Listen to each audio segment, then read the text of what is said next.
This is a CC Radio podcast. It was just the most massive thing I've ever seen. To tell you the honest truth, I thought, well, we're the only ones left on this planet. Something's happened. We've missed something here. The fear that went in me when I seen it was just like the feeling. I'd say it was fear, but I've never felt that feeling before in my entire life.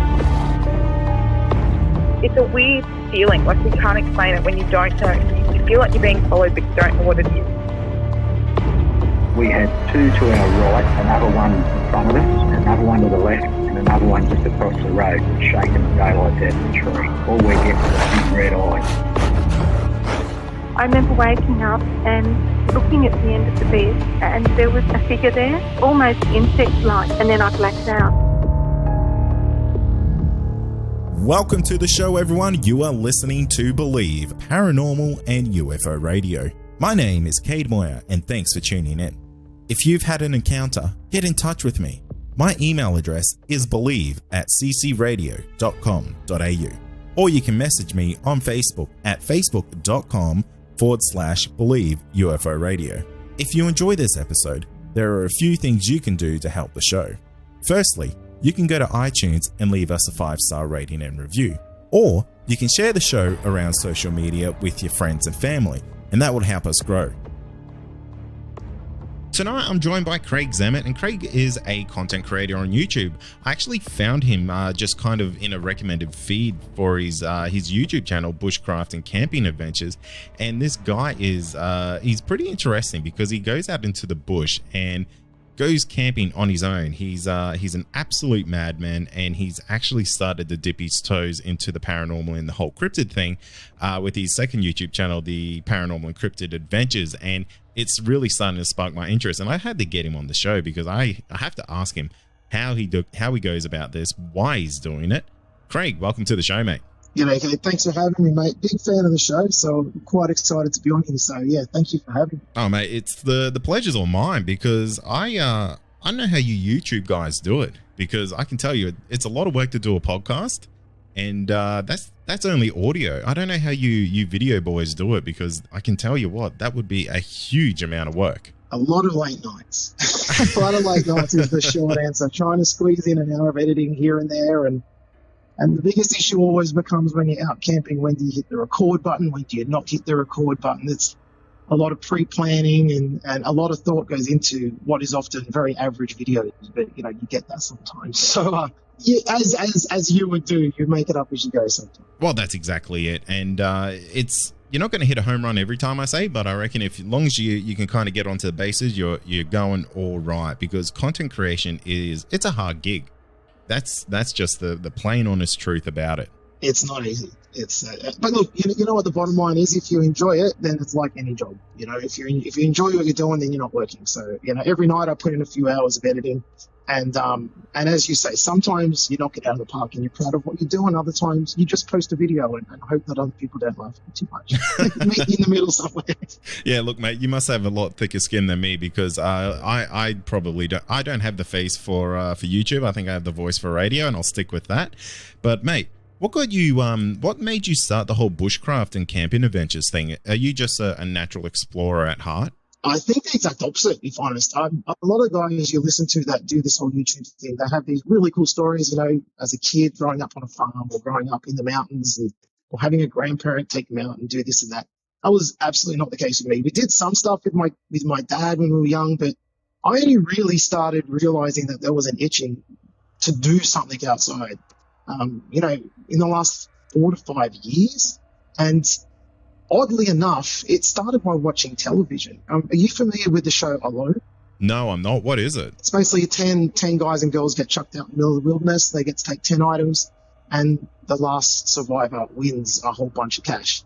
I used to sit there with my missus and watch it, and I'd say, I don't know what it is. This show makes me feel something.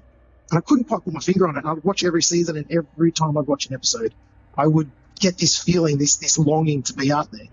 And then I started watching, some other YouTubers do their thing. And just one day I just said, you know what, I'm going to go out on a camping trip. And I'd never been on my own to a camping trip at all before that. So every single video you see on my channel, the very first video you see on my channel, that's the first camping trip I ever took out on my own. You're kidding. Very different. Yeah, really different. So I think people can relate to me because I'm not an expert. I haven't had 50 years of being in the bush. I'm just a normal dude that's learning basically literally as I post it online. And I think that's, very relatable. Mate, that's incredible because you're going out there on your own as well. Yeah, man, I like the solitude. You know, I really like being out there on my own. I've always had that loner in me, that side of me that just wants to be left alone and just wants to chill out in my own space. And camping, it to be honest with you, Kate, it's almost like a mental relief. You know, the world gets to you, and to go out every 3-4 weeks and just be alone with nature, it's almost necessary for me at this point. But I didn't realize that till I started going out and noticing what a good impact it had on my life, and it becomes quite addictive, if I'm honest. It's really good though. It's something I really, really enjoy. But I never ever went out with the intention to search for yowies, to read about cryptids, to do any of that at all. It just kind of happened naturally. If you don't mind me, I could tell you the story of kind of how we all got to where we are today. Yeah, well, absolutely, because that's one of the questions that I have, is because I don't really understand how you go from doing bushcraft to doing paranormal and cryptid kind of hunting adventures, because that's a big difference. That's a big leap, especially for someone who is I guess such a newbie to the bush, to go from, you know, just learning how to camp then to potentially looking for yowies and I guess the cryptid world that goes on out there. Yeah, well, I got a bit of an obsessive personality, so, you know, once I get into something, I can sink my teeth in. There's no stopping it. Anyone who knows me will tell you that. But yeah, one day I was just sitting at home, and this was maybe 7-8 months ago, give or take. And I just was looking at my YouTube analytics. Those who don't know YouTube, that's basically when you look at all your stats and your figures and your data for people who are viewing your channel, where they're coming from, all that kind of stuff. And I noticed there was a bit of a spike in one of my videos in views. And, you know, as you do, I followed the rabbit hole, I guess, and I found that there was this Yowie website, YOWIEHunters.net. And I was getting a lot of traffic from this website. I'm like, okay, that's really weird. I have no idea why that's happening. Let's go and check out this website and read the thread on the forum. Why am I mentioned? And this guy had put a post about a video. I think it was my second or third video ever. And he said, this guy has no idea, but he's recorded a Yowie vocalization. Really? Like, what? Yeah. And it's like, oh, okay. I don't even know what to make of that. So I read the whole thread, and everyone's commenting saying, I think this guy's clueless. He doesn't know what he's got, but he's got himself something legit here. And so, of course, me being me, I got like so excited by the possibility. And I went back and listened to my vocals that they're referring to. And in the video, I actually did take note of it. I actually put on the in text on the screen that there was some unknown animal calls that I just wanted to note to people. I don't know why I did it at the time. I think I just thought it was something different. So I listen, and I go and do some research and listen to other Yowie calls, and fair enough, it's actually quite a close match. And so, of course, I get really excited. You know, I start commenting on the forum and start talking to everyone, and it just got really exciting, and it just felt, it was this rush of energy. I'm like, this is awesome, man. Like, I may have recorded something that shouldn't exist. And it was just that simple line in itself that got me really, really excited. You know, the fact that something that shouldn't be there was potentially there when I was there, and I even recorded the thing, and it was really, really exciting. I think that's half the thrill of it all, because it's kind of like you're not going out there, you're not actually pursuing this type of thing, and I can only imagine how many Yowie hunters are rolling over in their graves right now with the fact that you've accidentally got this great find. And people can go out there for decades and not find the piece of evidence that they want, and I guess it's just dumb luck that people stumble across this type of stuff and just capture it at the right time. Yeah, absolutely. Dumb luck is exactly what it was. But now that my life's kind of gone where it's gone, and I'm so into this, and I'm starting to think maybe it was meant to be. It was some kind of weird, twisted fate that I was meant to be there that day, because the place I went, I used to hear these calls all the time. And I think that's maybe why I pointed them out, because I used to always hear them go, what the hell is that? I don't even know what it is. And I just get on with my camping trip. Were you much of a Yowie believer before this? Not specifically, no. I definitely wouldn't even say that they were in my life at all. Like, the whole concept of Bigfoot was something that I would think is a pretty cool thing, something that I had read about in the past, but I absolutely had nothing, really. I mean, coming from zero almost. I had a big background of, conspiracy theories and, listening to Coast AM and all these different radio stations when I was younger. But the Yowie thing, it was just a glancing interest at best, I think. So there was nothing really there that I could say I was trying to play off on that. It just happened. It just kind of happened. So you had that Yowie encounter. What happens after that? Do you get hooked on that topic then, or was there something else that kind of was a catalyst for you? A bit of both, Kate, a bit of both. So definitely started gaining interest. And I mean, obviously, if you were to accidentally film a UFO, you would suddenly get very interested in what you had filmed and, follow it up. And so that definitely happened. But then a really weird thing happened that I still can't explain to this day. I don't know what it was. And one thing people who don't know my channels might know, that I don't like diving headfirst into anything. So if I see something or hear something out in the bush, I'm always, the first, 5 thoughts I have is, how can I debunk this? How can I look at this from a perspective of, this isn't a bloody Yowie, this is just something natural that I don't understand. So I'm a big proponent that people tend to try and make sense out of things they don't understand, and to do that, they create stories in their head. And sometimes that's completely harmless, and sometimes, it can create huge misunderstandings. And so I always kind of want to go in with that approach. But this thing happened and it kind of tripped me out. So people can all go and look at this on my Bushcraft and Camping channel, because this is where it all started on that channel. I built a bushcraft structure. So you get all the dead wood from the area, and basically you build a bed, you build a shelter, you build tables, and you live in it. It's fun, whatever. One trip I went to my shelter, as you normally do, and I noticed that there was some writing on the bed. And I'm like, what the hell is this? Like, who's been at my campsite? And I just instantly assumed someone's been there and they've written something, inappropriate or distasteful or something stupid on the actual bushcraft bed. But when I looked closely at it, it seemed to be written in chalk from the campfire. Not chalk, sorry, charcoal from the campfire. On each slat, I guess you could say, of the bushcraft bed was like some kind of runic letter or symbol. And I still don't know. I've done excessive amounts of research into runic languages and all sorts of obscure texts from around the world, and I can't find what the heck this language is. But something wrote something on my bushcraft bed. That's creepy. Now, yeah, man. I mean, I got excited by it, but if this is what kept going through my head, if this was a person that did that and they wanted to write in some kind of runic language, and it would be some language that they've studied or that they know of, they wouldn't just write random symbols, I don't think. I don't think someone would do that, because what's the point? So I looked at these runic letters and I'm like, what the heck is this? And I started thinking, is this that bloody Yowie thing coming back again? So it kind of hooked me in twice. Not only did I accidentally record a call, but now I've got this weird communication on my bushcraft bed and I just can't make any sense of it. And this is getting really, really cool. And I need to do more of this because I think I'm getting hooked. So at this point, I did a couple of videos saying, look, there's all this Yowie evidence at my base camp, and I did it on my Bushcraft channel. And I said, I know I don't normally do this, but, here's all the evidence, and what do you guys think? And that video was my biggest video for a long time. There were like 20,000 views in a short amount of time, and I obviously freaked out because I'm a very small YouTuber. And then I went, all right, this is cool. I'm excited. It's getting the YouTube channel a little bit of traction. It's getting my interest peaked. It's feeling right. And so it was from that point on, man. It was trying to convince myself to do bushcraft content, because all I wanted to do was go out and Yowie hunt. That's pretty much all I wanted to do once that moment. So it was a little bit of both. It was a little bit of obsessively hooked on it and kind of, serendipitous moments leading me down this path, I guess you could say. Yeah, that's really interesting, because the first thought that came to my mind when you said you had this writing on the bed there that was kind of in a language that you didn't understand. It was more symbolic rather than I guess actual lettering. Is I'm wondering if that's witchcraft.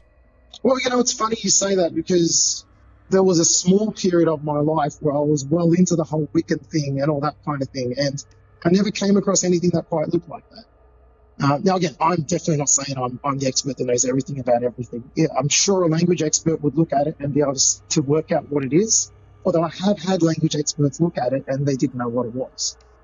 So, I mean, I really don't know. I really don't know. I don't have an answer for what it was, but I've had other researchers contact me and say that they've had similar writing, and they're in America, and that they put it down to Bigfoots or Sasquatches in their area. Really? So I don't know. Yeah, I don't know, man. It's one of those things that I hope in 10 years' time I can resolve, but at this point, it's this big cool mystery that I just don't know I mean, imagine being able to decipher that, and imagine there was a message, and then imagine you could decode that message and reply back. I mean, the potential is absolutely huge. Oh, it really is. It's kind of groundbreaking, because I'll be honest with you. Like, I don't go out there and I don't do any Yowie researching. A lot of the stuff that I do is I just kind of recount people's actual encounters and stuff like that. So I've actually never have I ever heard of Yowies or Bigfoot or anything like that communicating by, I guess, essentially written word, because that's a next level type of communication between sapient beings. You know, first you have the talking that can happen between them, and you know, you compare that to the Ron Moorhead Sierra sounds, and you can hear that there's a genuine language going on between that. Even chimpanzees seem to have this type of almost talking language between themselves. But to have a written language, that is, I don't know, man, that's kind of huge. Look, if it's huge, I mean, as I say, on my channel, you'll always hear me say, if that's what it is, it could just simply be that there's nothing to it and someone just did a practical joke and that's the end of it. But yeah, if that is what we think it would be, yeah, it is absolutely huge. And that's why I've put a lot of time into trying to decipher, and I've come up with nothing. I don't know if that's good or bad. I'm not sure if that's a good sign or a bad sign, but if they have a language, then one would argue that they have some written way of communicating, but maybe that's thinking like a human. Yeah, maybe that's a limited perspective. And maybe it is, and maybe it isn't. It's just one of these things where you can have these really great and out there theories, because at this point in time, no one really knows. So that's exactly right. It's I don't think it's an outrageous thing to say, because who knows how advanced in that type of sense a Yowie actually is. There's people out there who think they're crossbred with aliens. So, you know, to think that an alien being can potentially travel all the way across the solar system or the universe or wherever to crossbreed with a Yowie, there would be some cross-pollination of intelligence that will go on there. Absolutely, and I tend to think that to survive for as long as these things seem to have survived, really, I mean, unidentified, undiscovered, sorry is the word I'm looking for. People differ on this point, but they don't seem to be simply animals that haven't been discovered to me. I think that, as you say, there's something else going on there. It could be interbreeding with another species. It could be interdimensional capabilities. It could be anything. They could have evolved for hundreds of thousands of years, focusing purely on the mystical and the spiritual, and so they're just complete masters of that kind of thing. We don't know, but yeah, I think there is a higher level of intelligence there. What that higher level is, maybe I hope to find out in the next 10, 20 years. Hopefully I can put something down and resolve some of that mystery, but there definitely seems to be something there. So a written language, yeah, maybe not too far-fetched. And you know, we may even be thinking a little bit too highly of it right now, because if you think of it, there's been civilizations around the world for thousands of years who may not have had a written language, but they've definitely had some sort of visual communication, in the sense of there's cave paintings, there's carvings, there's things like that. So to say that it may be a written language might be us maybe stretching or looking for something that maybe not be there. But let's wind it back a bit and say, hey, this could potentially be a recreation of a cave painting or a carving or something like that. That actually starts to become a little bit more not believable, but I guess realistic in that sense. Well, that's it. I don't think that, especially when you're researching something as unusual and unknown as a Yowie, I don't think you can put limitations on where you should allow your mind to go when it comes to pondering possibilities. I got some far out stuff on my channel, like some really out there stuff. And as I say on those videos, if I don't allow my brain to have fun with this and really explore possibilities that may seem a little silly to some, then we're not going to have progress. And that's exactly what you're getting at. Like, we shouldn't cut ourselves off from the possibilities that could possibly be there.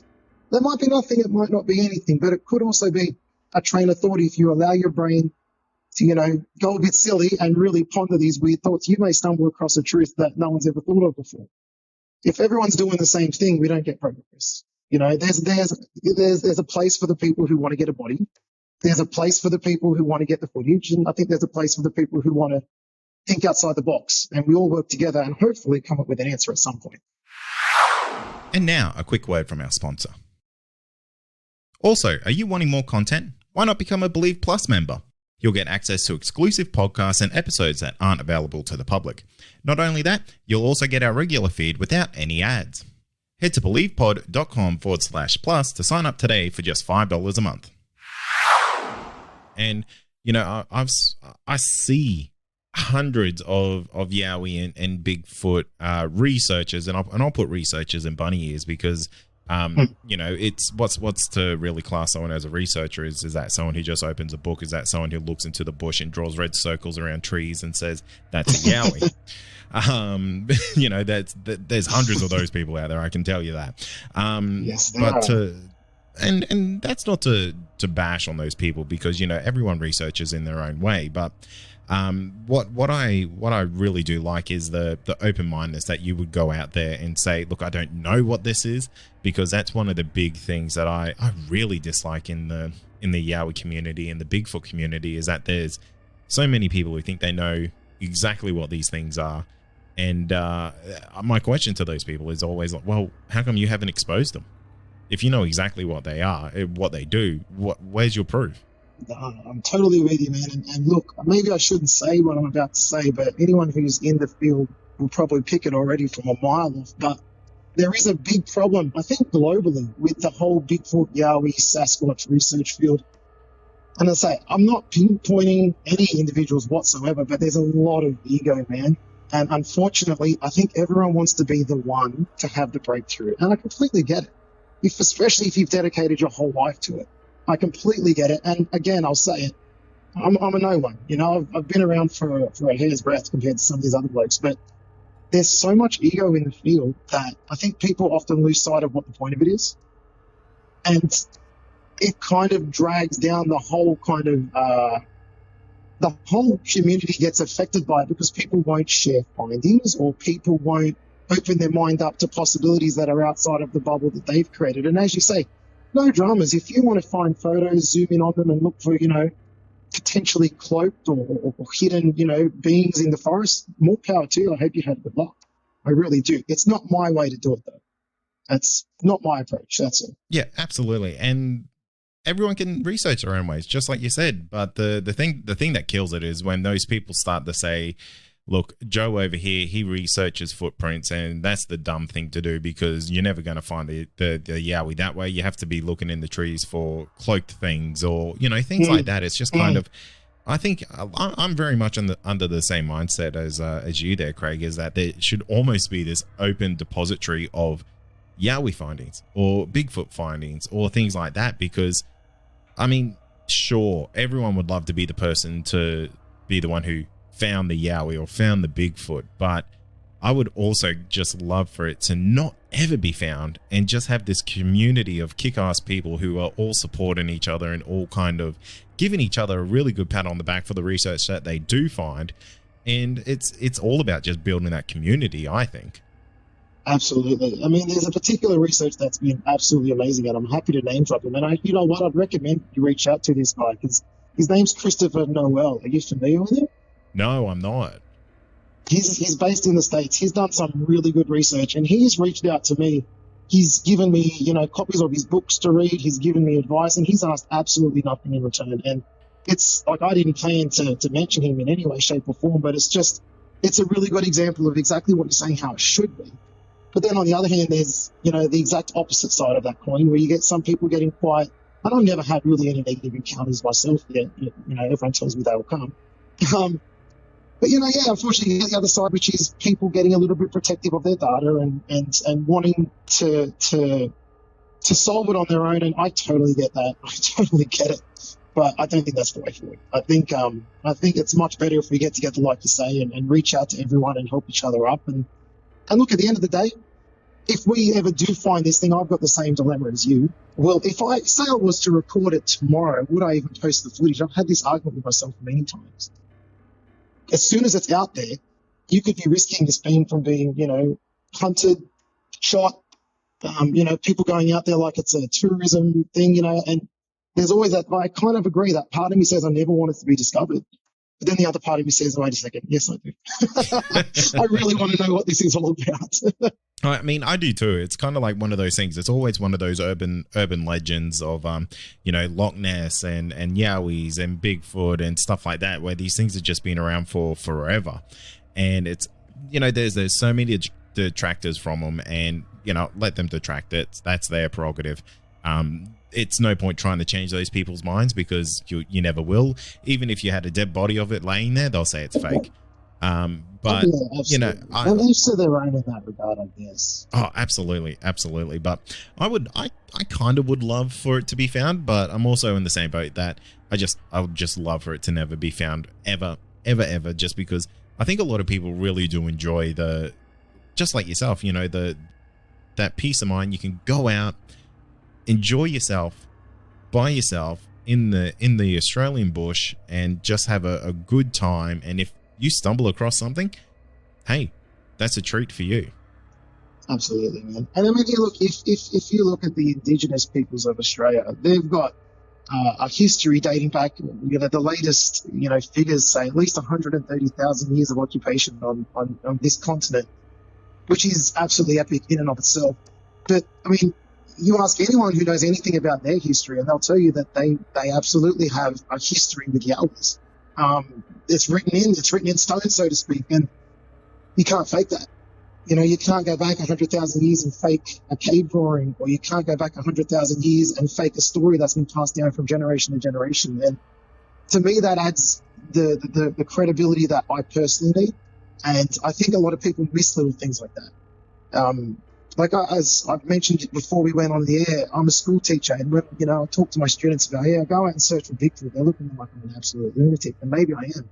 But they just don't understand the whole picture. And as I say, that Indigenous piece of the puzzle, for me, I think it's absolutely huge. And when I go out into the field, I absolutely incorporate techniques and language and all sorts of ideas that are totally rooted in Indigenous mythology and Indigenous lore in an attempt to try and bridge that, so to speak, to show that, I'm aware of their history and I've got respect for it and I'm trying to acknowledge it. And I think that could be a big part of the puzzle as well, because Indigenous peoples all around the world talk about these beings in different ways. And I think there's something there. I really do. That's a really awesome way of doing it, because, I mean, I don't follow any Yowie hunters religiously or anything like that. I mean, the only thing that I might look at every now and then is when Dean Harrison puts something up on Australian Yowie Research, that YouTube channel. Yeah. And really good. Yeah, he does a fantastic job. But that's really about the extent of the research that I do, and even then, that's very, very minimal. But for you to go that extra mile and really incorporate a lot of Aboriginal culture in there, I think that's a really unique perspective. I haven't really heard of anyone else doing that type of approach to that. Yeah, look, the more you learn about me, I'm a bit of a unique character. I kind of just want to blaze my own path. I don't care what people have done before. I don't care what people are going to do tomorrow. If people think what I'm doing is a bit weird and wonderful, then it's probably on the right path. And I've got a lot of people that help me out with that kind of information as well. I'll keep names away, but I have a lot of people that help me out with that. And it's really appreciated, because you don't get anywhere following the pack. I'm a big believer that you have to do it your own way. You be a leader, not a follower. And I think the Indigenous thing just feels right to me. It just makes sense to me. When I'm out there in the bush, I mean, I could tell you a whole story about how I got lost just last weekend. And, the day was going absolutely horrendous. The video hasn't even come out yet to tell the story of this, but it felt like my entire trip was absolutely cursed. And then a mate of mine has given me a few words you can say in the Indigenous language, to talk to the ancestor spirits and all that kind of thing. And I sat down and I spoke, I guess you could say, to the ancestor spirits, just kind of give them my intentions in the hope that whatever negative juju was hanging over my trip would go away. And I'll tell you, man, it absolutely worked, as crazy as that sounds. All the bad luck went away and the trip was golden from that point onwards, and it just felt like that was some kind of sign that I was on the right path, as silly as that sounds. You know what? It's not really that silly, because if you think of it, Australia is such an old continent. The people that have lived here, like you said just before, they've been here for hundreds of thousands of years. So there's a lot of history to the earth here in Australia, and I'm sure there would be a lot of residual spiritual energy that resides all over this country. So for individuals to tap into that, honestly, I don't think it's that far-fetched of an idea. Yeah, well, I tend to agree, man. I tend to agree. And this kind of goes to one of the core tenets of what I think a Yowie would be, but it's all about the energy. I think everything is energy. I mean, science proves that's undeniable, but I think to take that statement as far as you can and even start applying that to Yowies themselves and start talking about Yowies not just as a being or a possible relic hominid or a possible, animal that's escaped detection, but something that might be able to be a master of energy and spiritual kind of realities, I guess you could say. So So you're fairly common with Ron Moorhead's theories, then, I would take it. Mate, I hadn't done a lot with Ron Moorhead except for listen to the Sierra Sounds like everybody else. And throughout the 2 interviews that you had with him, I'm sitting there, my head almost fell off from nodding so much. I couldn't believe how everything he was saying was just driving so well with me. Like those interviews, if anyone hasn't heard them, go listen to them. They're fantastic. Yeah, because I agree with him. He has a really, really interesting theory, that they operate on a different realm, essentially, and that's the way that I'll put it, because I'll put it in a much lesser term than what he would, because he's very articulate, he's a very well-spoken individual, and he's just a wealth of knowledge when it comes to that type of thing. But he believes that the Yowie is, or the Sasquatch, or whatever you would call it, it operates in a quantum essence, that it conveys in and out of this reality and operate in a different reality, just because of the energy that it's made of. And when you hear of Yowie encounters or things like that, you hear of a lot of I guess orbs a lot of orb sightings happen when a Yowie encounter happens, and he tends to believe that's residual energy from the actual creature being there or phasing into this other dimension, is probably the best way that I could put it. I think he's got a really good point, man. And I'll tell you, I've seen these lights that people refer to as orbs or whatever they call them, and only one time have I seen lights and then not had a second occurrence, be it a vocalization or, the wood knocks on me. I'm not sure where I stand on them, but I've heard a couple of them, and they always coincide with these strange lights. I have a place that I refer to as Base Camp Bobby. It's basically my big base camp that I've built up. I love the place. I'll never forget one night I was sitting there, and it was the same night.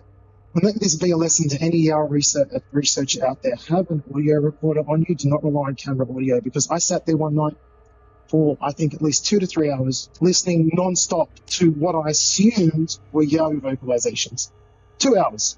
Okay, and I kid you not, I was lucky to get 5 seconds recorded of even decent half-quality vocalization. It was very disappointing, but these vocalizations, there was clearly 2 Yowies, or let's say two things. I mean, I don't know. I'm not a master of the bush. Maybe there's an animal that I'm not aware of. I've done my research on all the common, Australian animals and the calls that you get from them. There might be an animal that I'm not aware of. But what I was hearing sounded very human, but it also sounded very primate, which is the typical description. There was definitely two voices, one further away and one closer, and they were absolutely communicating with each other in a really non-human way. The pacing and the patterning of the vocals was really, really unusual, and it was not a human conversation. You and me are talking now. It's a very predictable pattern and rhythm to the way that we speak. This was not even remotely in that manner, and so that's what got my attention.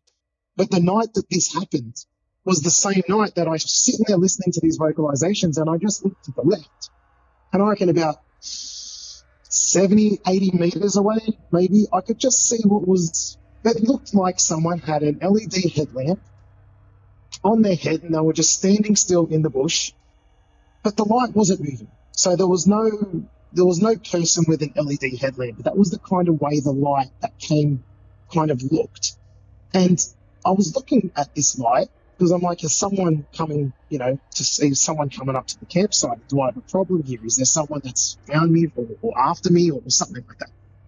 And as I look at the light, I can tell that it looks like there's, now let me make it clear, there wasn't this going on, but this is what it looked like. It looked like there was figures dancing in the light. There was no figures in the light. That's just how my eyes were interpreting the weird things that this light was doing. And I don't know to this day what it was. I tried to record it, and obviously nothing comes up on camera except total darkness. And it was there all night. When the calls were happening, it was there. The calls stopped. And then, I kid you not, mate, I look to the left, and I look at the light, and then it just switches off as if a light went off, as if someone flicked off the light switch and it never came back, and the calls never came back. So there's some kind of correlation. I don't know what the light was, and I don't know what the calls were, but it was bloody weird. It was bloody weird, and you got to, when do you draw a line at coincidence and something significant? You know what I mean? That's incredible. I mean, like, what goes through your mind when you're seeing something like that? Because, I mean, not everyone has these types of, I guess, sightings when that a lot of people might hear the wood knocks, but they won't see the lights, or some people might see the lights and not have the wood knocks. But, I mean, what's kind of going through your mind when you're experiencing both of those at the same time? You're excited, definitely trying to contain yourself, because you get a little bit like a kid in a candy store. So I was definitely excited, but more just like, what the hell is that? What am I hearing? What is that light? Is this something? Am I imagining things? But the main thing that goes through my head is, don't jump to conclusions, dude. Just think logically. Think like a skeptic would. If someone's going to watch this footage back, or if you're going to tell someone this story and they think that Yowies and orbs are absolute rubbish, what are they going to rationally think I'm seeing and hearing? And that's what goes through my head. I'm trying to debunk as I go. Because I think that's a much better mindset than going, absolute orb, absolute Yowie, this is absolutely happening, and then convincing yourself that what you're seeing is what you're seeing. So what's going through my head? I'm trying to debunk myself and trying to contain excitement, and just basically taking it a minute at a time and just seeing if it goes away, see if it stays. So a very systematic approach in that at that particular night anyway. And of course, just bloody confusion. What the heck's going on? What is all this? That's also a lot of the thought process. Have you ever felt like you're in danger in situations like that before? Never, ever, ever. I can tell you a story, which only happened to me last week, about times I felt in danger. It's not on the Yowie. I think maybe we can hit that up a bit later, and it's the only time I've ever felt threatened in the bush. And people definitely call me out as a naive fool for believing this, and again, that's their perspective, and they're absolutely welcome to it. But I just don't believe they have any benevolent intentions. I think they are very peaceful beings. I think we might have what you might call an ancestral memory, where things that go bump in the night. There's actually a really interesting theory, which I don't know if you've ever heard of before. It's called Neanderthal predation theory. Have you ever heard of it? No, I haven't. What's that? I can't remember the guy's name, so again, didn't know I was going to bring it up, but the idea is basically that the reason humans, and this is very speculative, so I'm not saying this is fact, I'm just saying this is one guy's theory. The reasons humans get scared of the dark and get that fear that most people would feel when they're out in the woods on their own and they think, 14-foot Yowie might be looking at them, is because in our ancient past that we were prey for Neanderthal, because we were the smaller, more fragile, Homo sapiens, and that the Neanderthals would actually prey on us and even interbreed with us by force, I guess you could say. And this guy has all this really interesting data to back this up. And so I often think that may be real, that may be true, but I just don't think they're out there to get us. And it's hard to fight that natural instinct to fear this and feel vulnerable. It's really hard to fight that natural instinct. But in my opinion, the only reason people have ever had negative encounters with a Bigfoot, a Yowie, a Sasquatch, a hairy man, whatever you want to call them, is because they've stumbled across what I consider to be like a sacred territory. And this can, if you wanted to, can dovetail into one of the theories that I'm working on with Yowies in my own head and seeing if it makes any sense of it all.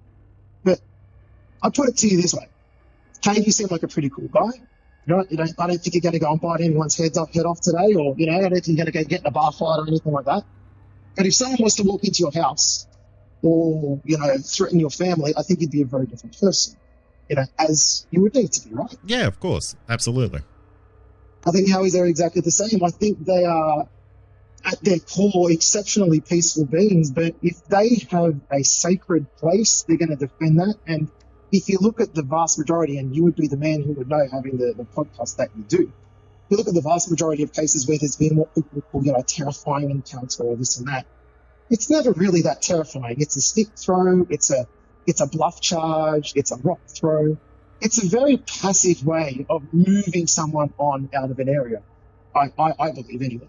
Yeah, it's something. I think it's very circumstantial, because I've had some conversations with people actually just fairly recently where a lady kind of got knocked unconscious, and I don't know if this episode would be out by the time this one is, but this lady got knocked unconscious, and it was very much down the track of, was it potentially a Yowie attack that did this? But I do hear a lot of stories that the Australian Yowie seems to be a little bit more aggressive than, I guess, other creatures like this, like Bigfoot and stuff like that. And, like I said, that it could just be circumstantial. Australians are very versatile individuals, and they will go into areas where they're not really supposed to go. Yes, we will, yes. We're kind of mongrels like that. And that could just be the case, is, they're just going into the wrong area at the wrong time. That's all. Yeah, that's all. And to say that they are aggressive or they're placid, it's something that I would probably take more on a case by case basis. And I mean, it's all about reading that situation at that time. True.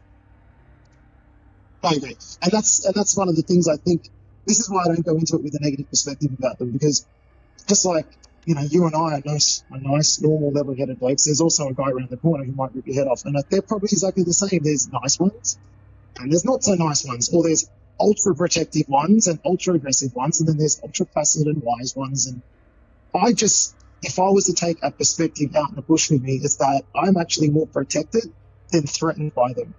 Because I'm convinced, mate, if they didn't want me where I was, I wouldn't be allowed to be there. I really genuinely believe that. If they're out there, and they don't want me around, they got the size, they got the intelligence, they'll get rid of me in a second. The fact that I'm there and I'm unbothered, to me, is quite a good indication. And there's lots of stories of people that feel that, may have even been on your podcast that heard the story, I'm not sure, but people that, get almost like escorted home. Was it you that did that in the bed? Yeah, I've spoken to a fair few people who say they get escorted with the Yowies. They kind of just gently but forcibly kind of push them out of the area by no actual physical means, but letting their presence be known that, hey, you need to get moving along. Yeah, and there was another one that I've heard where people would ritualistically almost have this Yowie, or what they believe was a Yowie or a Bigfoot, wherever it was, literally follow them home and make sure they get home. These weird little cases like this that makes me just question the whole, these things are aggressive monsters that need to be shot and killed and feared.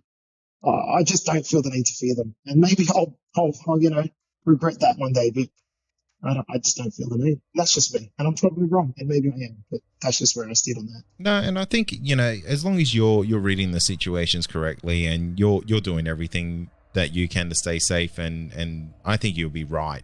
But I would always just kind of be on my toes. I wouldn't trust these things to say that they're all nice or anything like that, because at the end of the day, they would be a wild animal. And you just wouldn't trust your life to something that you didn't know.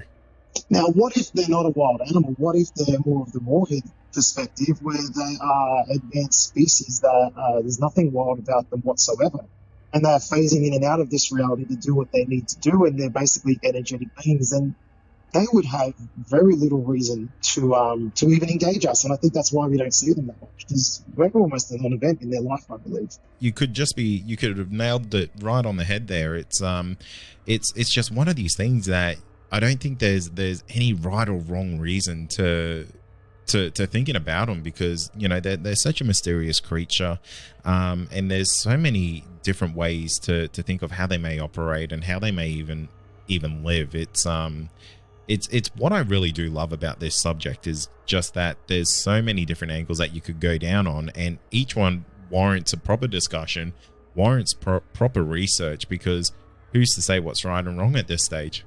What you do, it's absolutely fantastic, and I really do appreciate the fresh way that you kind of go about what you're doing out there, because I don't think this is a traditional science. There's nothing traditional about it at all, and it's always good to kind of get a fresh set of eyes upon this type of project. And you know, people like yourself out there doing that is fantastic. Do our best, man, and hopefully someone gets a kick out of it. There's always going to be haters and detractors, but you know, hopefully we get some kind of answers and people are a little bit entertained along the way as well. And that's going to do it for tonight. And remember, if you have had an encounter, get in touch with me. My email address is believe@ccradio.com.au, or you can message me on Facebook, and that's facebook.com/Believe UFO Radio. Until next time, stay safe, and you've been listening to Believe Australian Paranormal and UFO Radio.